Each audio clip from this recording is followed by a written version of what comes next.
Imagine standing at the gates of Angkor, the stone faces of Bayon staring down at you with their enigmatic smiles, carved centuries ago yet still alive with mystery. Now, ask yourself this: what if those serene faces were not just watching over pilgrims and kings, but also over a hidden legion of warriors unlike any other in human history? What if behind those ancient walls existed not just armies of men, but an elite squad bound to the most powerful land beast on earth, elephants? Armored, adorned, and protected not only by steel but by spirit. Tonight you are about to uncover a secret very few have ever heard. A story woven into the fabric of Angkor's glory and whispered in the shadows of temples. Stay with me, because by the time this journey ends, you may never look at elephants, warriors, or even the skies above you in the same way again. They called them the Elephant Riders of Bayon. Not ordinary soldiers, but guardians, chosen through rituals so sacred that even the inscriptions of Angkor barely dared to mention their names. Each elephant was more than a war beast, it was a living temple, its skin marked with sacred carvings, lines that resembled protective spells etched in ash and ochre, said to awaken the presence of guardian deities. Some claimed these carvings glowed faintly under moonlight, as though divine hands traced their lines from the heavens above. But the next part will surprise you even more. Each elephant was believed to be paired with a spirit, a celestial protector bound to it from the day of its birth. The warriors who rode them weren't just fighters, they were chosen interpreters of the divine, men trained not only in combat, but in rituals, meditation, and communion with forces beyond the physical world. Think about it, an invader marching against Angkor would not just see an army, they would face towering silhouettes of elephants armored in bronze and gold, their tusks capped with steel, their foreheads glowing with sacred symbols, and on their backs, riders who carried not only spears and swords but chants, said to summon storms and confusion among enemies. What comes next may change how you see history forever, because when steel clashed on the battlefield, these warriors were said to unleash more than brute force. They channeled the will of gods, their chants echoing across the plain, blending with the trumpet of elephants, until it felt as if heaven itself had descended upon the battlefield. Could this be myth? Perhaps, but think of how every culture encodes truth within legend, how warriors often blurred the line between man and myth. But why elephants? Why not horses, like so many armies of the world? The answer hides in both science and spirit. Elephants were the ultimate war machine, intelligent, strong, capable of tearing through enemy lines, yet deeply loyal when bonded with a master. But in Cambodia, their meaning went deeper. Elephants were sacred in Hindu and Buddhist cosmology. They carried gods, held up the very skies, and symbolized wisdom and power.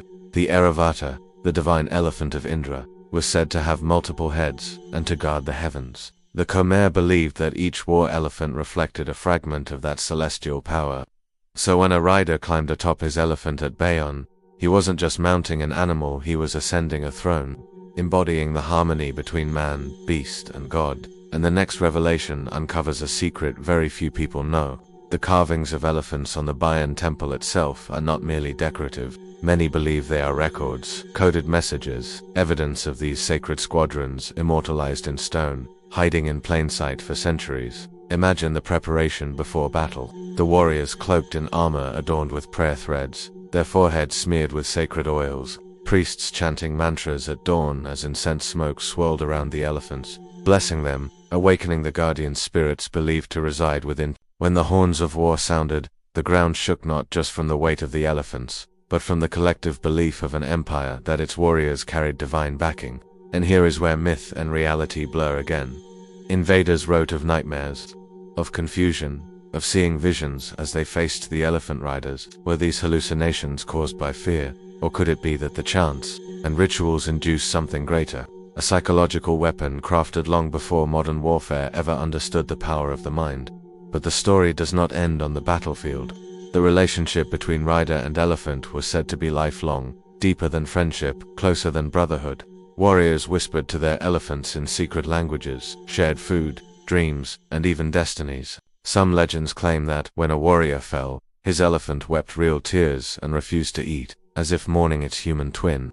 And here's a chilling thought. Others believed that if an elephant died in battle, its spirit did not leave. It lingered, protecting the battlefield, haunting invaders, its presence felt in sudden storms, in the eerie silence of forests where once trumpets of war had echoed. But the next part may leave you breathless, because whispers suggest that some of these lineages of elephant riders never disappeared. Hidden in remote jungles, secretive families claimed descent from the Bayon guardians, still practicing rituals to honor the bond between man and elephant. Could they still exist today, quietly guarding remnants of Angkor's power? Could the spirits of those elephants still roam, watching over Cambodia's temples, their massive shadows cast in moonlight long after their bodies have turned to dust? If so, then every stone carving of an elephant at Bayon is more than history. It is a reminder, a gateway, a warning. And here is the final layer to peel back tonight. Some researchers believe that the Elephant Riders of Bayon were not just warriors of their age, but symbolic of something far greater, the eternal struggle. Between chaos and order, man and nature, mortality and divinity, the elephants represented power and wisdom. The riders represented human will and discipline, and the spirits were the unseen force that bound it all together. To study them is to glimpse not just Angkor's history, but the very blueprint of how humans have always sought to merge with forces greater than themselves. To fight not only with weapons, but with meaning. But what if this isn't just history? What if the carvings on the walls of Bayon are maps? Hints that these secrets were meant to be rediscovered when the time was right. What if the guardians never truly left, but wait, silently, for those who can see past stone and into spirit?